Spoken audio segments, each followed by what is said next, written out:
아리랑 TV 창립 30주년을 정말 진심으로 축하드립니다. 우리의 문화를 정말 세계에 널리 울려 퍼지게 만들어주시는 정말 엄청난 일들을 하고 계시는데요. 아리랑 TV의 30주년 너무나도 축하드립니다. 벌써 창립 30주년이시네요. 대한민국을 알리는 아리랑 TV 너무나도 사랑하고요. 응원합니다.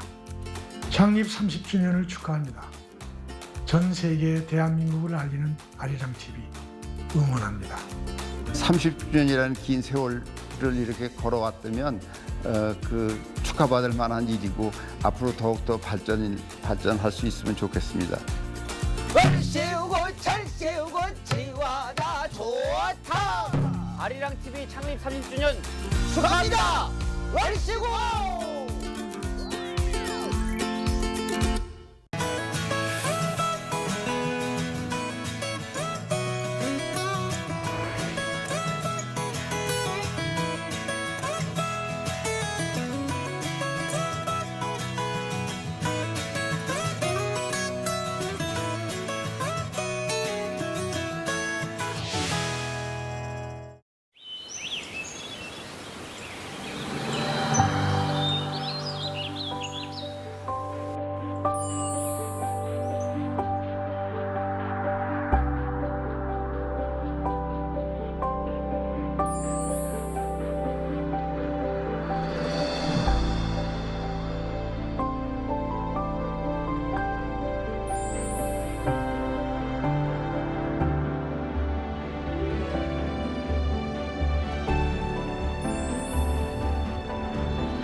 Introducing Korean broadcast content that you won't be able to stop watching. For weary modern souls, Dr. Romantic, the quirky genius doctor of Puldam Hospital, prescribes heartwarming tales of humanity. A couple together for 7 years sees their rose-tinted glasses shatter. Can they keep their relationship alive? Discover the raw stories of youth, work, and love. Beyond what social media can show, experience the vibrant Korea through its hidden gems. Mama, the ultimate K-pop festival for global fans. Find your star in a feast of trendy music and electrifying performances. Now, the whole world enjoys it together.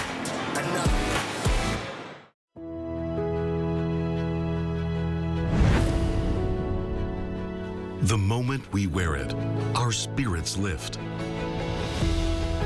It helps us grow strong in body and in mind. As we wear it, we learn patience and respect. The belt system motivates students to strive harder and continue growing.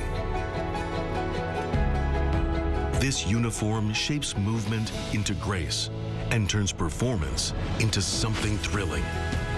Now, embraced around the world, Taekwondo shares our culture, philosophy, and values with pride and spirit. Though it may seem simple, this uniform holds your passion and your journey. It belongs to Taekwondo. Wear the extraordinary. Be with Taekwondo.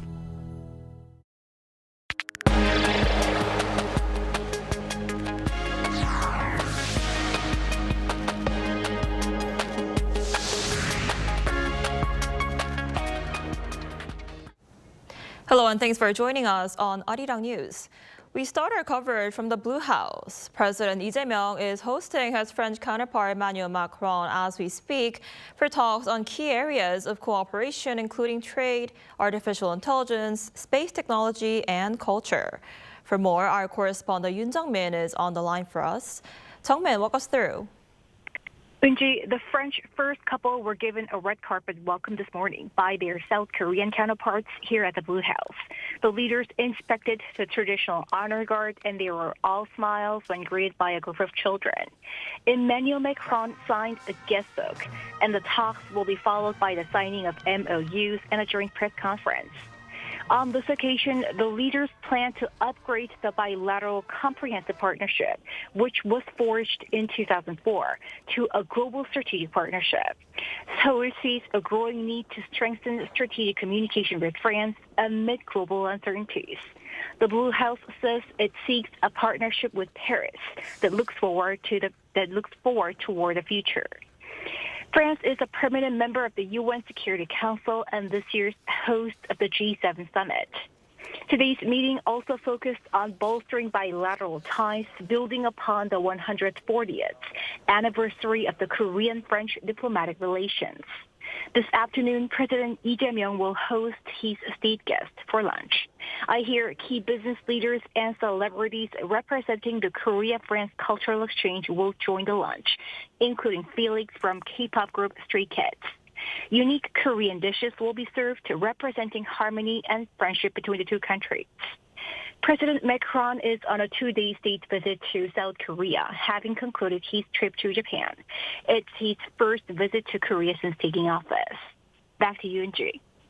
Right, we'll have to see how that meeting plays out. Thank you for that, Jung-min. U.S. President Donald Trump has confirmed a U.S. airstrike that destroyed a major bridge near Tehran, warning there will be more to follow if a settlement is not reached. But Iran vowed to fight back and says strikes on civilian infrastructure would not force Tehran to surrender. Our Kim Bo-kyung has the details. A day after U.S. President Donald Trump threatened to bomb Iran back to the Stone Age, he claimed responsibility for destroying Iran's largest bridge. Trump published footage showing the under-construction bridge between Tehran and Karaj collapsing on Thursday local time and warned there would be more to follow if a settlement is not reached. He added that Iran must come to the negotiating table before it is too late and before any chance of becoming a great nation again is completely gone. 8 people were killed and 95 wounded in the airstrike on the bridge, according to the Iranian media. In response to the attack, the Iranian military designated 8 bridges located in Kuwait, Saudi Arabia, Abu Dhabi, and Jordan as potential targets for retaliation. And Iran's Foreign Minister Abbas Araghchi posted on X saying strikes on civilian infrastructure would not force Iran to surrender, but only convey the defeat and moral collapse of an enemy in disarray. The strike on Iran's largest bridge comes after Trump addressed at the White House on Thursday, where he warned Washington will intensify strikes over Tehran with extreme force for over the next 2 to 3 weeks, making it go back to the Stone Age. Meanwhile, diplomats from more than 40 countries, including South Korea, held a virtual meeting on Thursday where they agreed to explore using sanctions to pressure Iran to reopen the Strait of Hormuz. The representatives strongly condemned Iran for hijacking the international maritime route and holding the global economy hostage. They agreed to increase pressure through the UN and come up with sanctions to bear down on Iran if the strait remains closed. Kim Bo-kyung, Arirang News. Iran is moving to tighten oversight of the Strait of Hormuz with the drafting of a new joint navigation regime with Oman. The move comes as Iran claims it struck U.S.-linked steel and aluminum facilities across the Middle East. Our Lee Seung-jae has more. Iran is moving closer to introducing a new system to oversee maritime traffic through the Strait of Hormuz, a critical artery for global energy supplies. Iran's Deputy Foreign Minister Qasem Gharibabadi said Thursday that Tehran has nearly completed the first draft of a new navigation regime, which would be implemented in coordination with Oman. Under the proposal, Iran and Oman would jointly supervise ship movements through the strait. Iranian officials say the plan is designed to ensure safe passage and improve services for vessels, not to impose restrictions. Still, the move could expand Tehran's influence over one of the world's most strategically important shipping routes, which handles a significant share of global oil and gas flows. Traffic through the strait has already declined sharply amid the ongoing conflict involving Iran, the United States, and Israel, prompting some countries to consider alternative routes. Meanwhile, tensions are escalating beyond the waterway. Iran's Islamic Revolutionary Guard Corps said Thursday it carried out attacks on U.S.-linked steel and aluminum facilities across the Middle East. According to Iranian state media, the strikes are part of what Tehran calls the 90th phase of Operation True Promise, targeting sites tied to American capital and technology. Possible locations include facilities in Saudi Arabia, the United Arab Emirates, and Bahrain, as the extent of the damage has not been independently confirmed. The reported attacks come as two of Iran's largest steel producers halted operations following repeated airstrikes by the U.S. and Israel last week. 이승재, Arirang News. A senior European Parliament lawmaker is calling South Korea a key partner for Europe as both sides face a more volatile security environment. Our Oh Soo-young sat down with him upon his visit to Seoul. Brussels sees Seoul as one of its most important partners and allies, aligned strategically and in terms of values. That's according to David McAllister, chair of the European Parliament's Foreign Affairs Committee, who is visiting South Korea and Japan this week, leading a 7-member delegation. And with our visit, we would like to underline how much we appreciate, how much we value the strategic partnership with the Republic of Korea.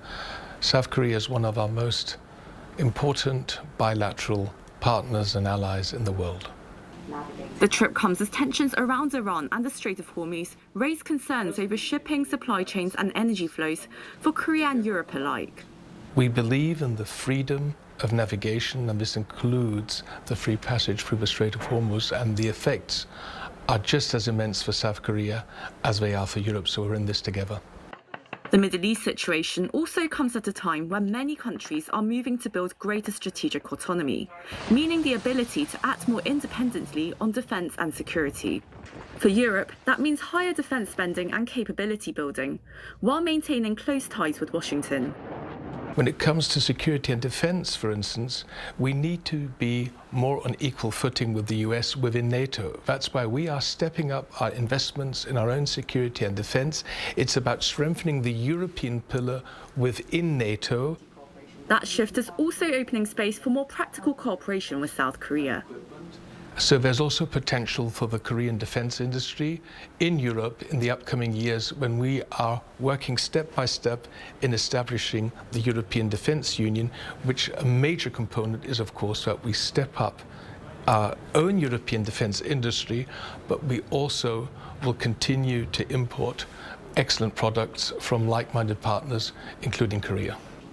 Looking ahead, McAllister pointed to further areas for cooperation, from digital and security partnerships to joint research, with Korea as the first Asian country associated with the EU's Horizon programme. McAllister met with Deputy Foreign Minister Chung Eui on Wednesday. Seoul's foreign ministry says the two sides noted that bilateral ties have developed across a wide range of areas, from the economy and trade to security, defence and people-to-people exchanges. They also discussed the situation on the Korean Peninsula, in Ukraine and in the Middle East, agreeing on the need to continue close communication at all levels going forward. Oh Soo-young, Arirang News. Washington announced a new tariff policy on Thursday with a flat 25% duty on products containing significant amounts of steel, aluminum, or copper. The change replaces the previous system, which applied tariffs of up to 50% based on metal content. The new rule instead applies a uniform rate to the total price of finished goods.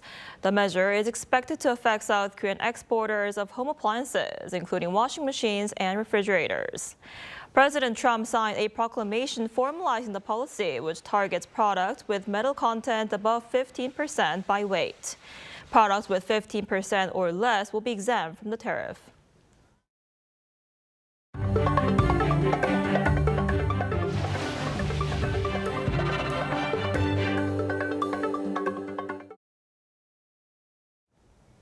And as we head into the first weekend of April, South Korea's cherry blossom season is officially here. To capture Seoul in its brilliant shades of pink and white, we have our culture correspondent Jung Hye-rim live from Yeouido. So Hye-rim, how is it looking there at the moment? It's a beautiful afternoon, Eunji. Although we have some cloudy skies, the flowers here at Yeouido are shining brighter than ever. Friday marks the first day of one of Seoul's largest cherry blossom festivals, and we can already see hundreds of visitors to the area. Blossoms opened in Seoul on March 29th, which is 6 days earlier than last year. This early arrival is down to the unseasonably warm temperatures we've been having lately. Since Yeouido is the mecca for Korea's finance and office sectors, the streets are also currently flooded with workers stepping out from their buildings during lunchtime for a walk under the blossoms. Everyone seems to be enjoying the start of the spring. Let's take a listen. We come here every year, but I took the day off today specifically to spend time with my second child while the oldest is at school. Seeing how much my little one is enjoying the flowers makes it all worth it for us too. This is my daughter and my son. Yeah, this is our first time here in Korea. The cherry blossom is so amazing. My friends from my academy and I finally found the time to come out here together. Seeing the flowers like this feels extra special. Well, Hye-rim, that certainly sounds like everyone is having a great time. What else can we expect during the festivals? That's right, Eunji. So as I mentioned earlier, the flowers bloomed early this year and are in full bloom right now. This peak is expected to hold steady through this weekend. This year, visitors can enjoy much more than just the flowers. The festival is split into 4 themed gardens, ranging from street circus acts to gourmet food booths and beautiful photo zones. So there's really something here for everyone to enjoy. One final tip for visitors who also want to enjoy the scene: traffic is fully restricted on nearby roads from today until next Wednesday, April 8th. So if you're coming down to enjoy the art and food, I highly recommend using public transport. That's all I have from Yeouido. Back to you, Eunji. Have a great weekend. All right, Hye-rim, thank you for that report. We appreciate it. BTS released a deluxe LP version of their album Arirang on Friday, featuring a brand new track titled Come Over. Their agency Big Hit Music said the vinyl edition includes all 14 tracks from the group's 5th studio album, along with the exclusive new song Come Over, which will only be available on the LP. Described as a blend of a stadium anthem and pop song, the new track is dedicated to BTS global fan base, ARMY. BTS member Suga took part in producing the track, while RM and J-Hope contributed to the songwriting. The global recognition of Hangang's We Do Not Part at the National Book Critics Circle Awards has renewed international attention to the historical tragedy at the heart of the novel, the Jeju 4-3 incident in 1948, marking a meaningful encounter with its English translator ahead of the commemoration. Our Jo Young-eun tells us more. The growing recognition of the Hangang novel We Do Not Part marks a significant moment, as it is one of the first Korean literary works to introduce the Jeju 4-3 incident to a broad international readership. Translator Pejania Morris spoke about the meaning of conveying this history to readers around the world and the significance of the Jeju 4-3 incidents from a translator's perspective. I think part of the translation work is also kind of joining the writer in this mission of making sure that these stories are not erased, or they don't continue to be erased and they don't end up forgotten. The Jeju 4-3 incident dates back to 1948, when protests against the division of the Korean peninsula were met with a brutal crackdown by military and police forces, resulting in the death of around 30,000 people, more than 10% of Jeju's population at the time. Morris explains that through the novel, American readers have begun to challenge the notion that such events are distant. Seeing that readers are connecting it to their own lives and also just having a lot of empathy for what happened on Jeju, I think it's really powerful, and it speaks to just how connected we all are. She added that translating the story for a global audience presents unique challenges, as many readers may not immediately understand certain terms. She explained that the translation sought to convey certain meanings as clearly as possible, since some terms are often unfamiliar not only to international readers, but even to many Koreans today. At the time that I first encountered any mention of this incident, I was honestly afraid to look further into it and kind of afraid of what I would learn and what I would see. Her process involved extensive archival research, including reviewing video footage and articles mentioned in the novel, in order to vividly bring those scenes to life. Moore says she has been both happy and humbled by the global response to the novel, particularly the positive reception among English-speaking readers. Incredible world of Hangang's writing, a lot of her writing dealing with these historical moments that would otherwise have been kind of forgotten or swept aside or covered up or kind of limited just to Korean readers. 조영은, 아리랑 뉴스.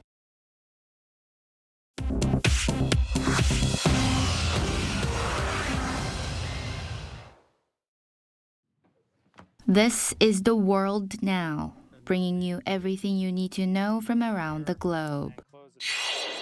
U.S. President Donald Trump has fired Attorney General Bondi. The sacking ends a tenure marked by controversy over the Jeffrey Epstein files and growing White House frustration over what Trump saw as Bondi's failure to move fast enough against his political opponents. Trump on Thursday appointed former personal lawyer and current Deputy Attorney General Todd Blanche as acting Attorney General. He praised Bondi in a social media post as a great American patriot while announcing her move to the private sector. Bondi's firing follows months of tension as Trump repeatedly told her he was unhappy with her performance. The Epstein files drove the final blow. After the Justice Department declared the case closed in July and released roughly 3 million pages, bipartisan backlash forced a new law requiring near total disclosure, but lawmakers continued to slam redactions. Bondi was set to testify before the House Oversight Committee on April 14th. In the latest purge of the Pentagon senior leadership, U.S. Defense Secretary Pete Hegseth has fired Army Chief of Staff General Randy George, cutting short a 4-year term with more than a year remaining. The Pentagon on Thursday confirmed George's immediate retirement with no explanation. This comes despite thousands of U.S. Army soldiers from the elite 82nd Airborne Division being deployed to the Middle East for operations against Iran. General Christopher Leneve, Hegseth's former military aide and current Army Vice Chief of Staff, steps in as acting Army Chief. George's removal is part of a sweeping shakeup Hegseth has driven across all Pentagon leadership levels, including the firings of the Joint Chiefs Chairman, the Chief of Naval Operations, and the Air Force Vice Chief of Staff. The UN Security Council is set to vote Friday on a resolution led by Bahrain to protect commercial shipping through the Strait of Hormuz, where traffic has all but halted due to conflict with Iran. Diplomats say the measure would authorize all defensive means necessary, though China and Russia have voiced strong opposition. China's UN envoy warned that any authorization of force would lead to further escalation. Bahrain's former minister urged a unified council response, calling Iran's control of navigation unlawful and unjustified. The strait has been effectively closed to commercial traffic since the U.S. and Israel began strikes on Iran in late February, which caused a surge in global oil prices. NASA's Artemis II crew received clearance on Thursday to fire its engines, leave the Earth's orbit, and head for the moon. But before that, they had to repair the Orion's capsule's malfunctioning toilet. Astronaut Christina Koch led the repair after the so-called lunar loo failed to work. They now head for a lunar fly-around, which will be the first human trip around the moon since Apollo 17 in 1972. Chu Ji-han, Arirang News.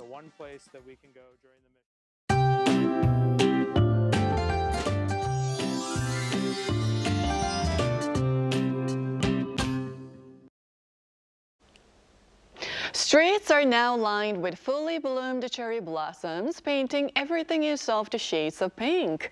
But if you're heading out to enjoy them, make sure to keep a face mask handy. Ultrafine dust levels are forecast to be in a bad range in most parts of Korea, with western regions forecast to see persistent dust all day today. And you may want to plan your outing sooner rather than later. Rain is on the way nationwide from tonight through tomorrow afternoon. Rain will start from Jeju this evening, and it could come down heavily in southern parts of Korea. Jeju Island and South Coast could see 30 to 80 millimeters of rainfall. And this afternoon, Seoul will be getting up to 20 degrees Celsius, Daegu topping out at 22 degrees. Then rain is expected in Seoul tomorrow through lunchtime, followed by another band of rain next Monday morning. So please take the rainy weather into account and catch that spring moment while you can. That's all we have for today's noon edition of Arirang News. Thank you for watching. We'll be back soon with our special edition of Arirang News on a joint press conference between President Lee Jae-myung and France President Emmanuel Macron. Stay tuned.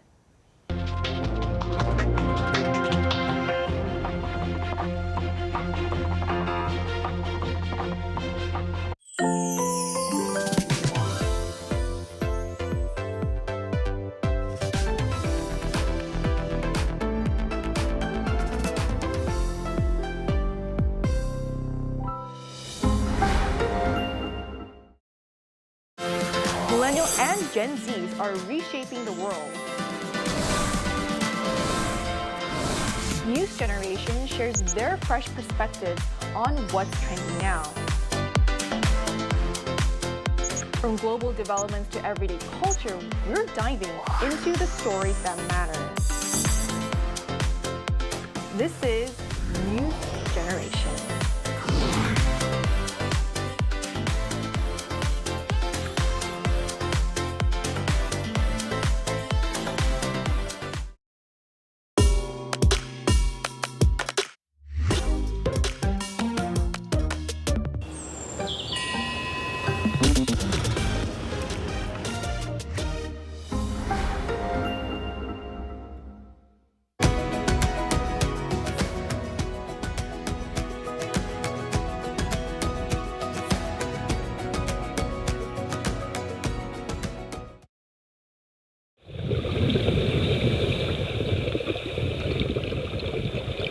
Under the sea, there are paths. The seascapes along the underwater trails boast an unimaginable beauty.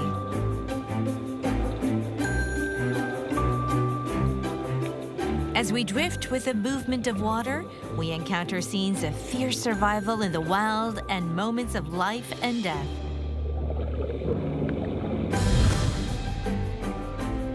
Sometimes, in the havens teeming with diverse marine creatures, we learn the art of survival itself.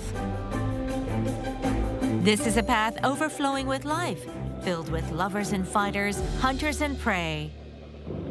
We call this path the Underwater Ole. Now, let us journey through Jeju's Underwater Ole Trail.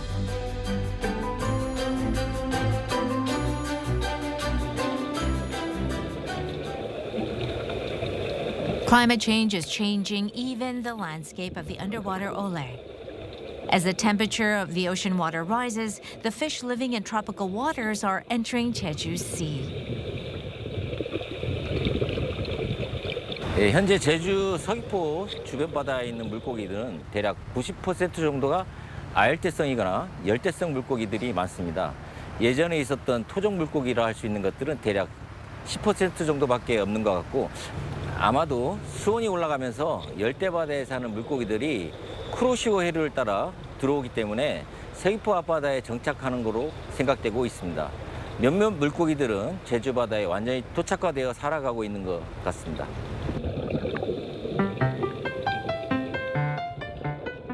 One of the most representative species to settle here is the lionfish. It is not just one or two fish. They appear in large schools. The batfish, another tropical fish, has also been sighted frequently in Jeju Sea recently. At first, it was just a few individuals that appeared, but now they too move through the water.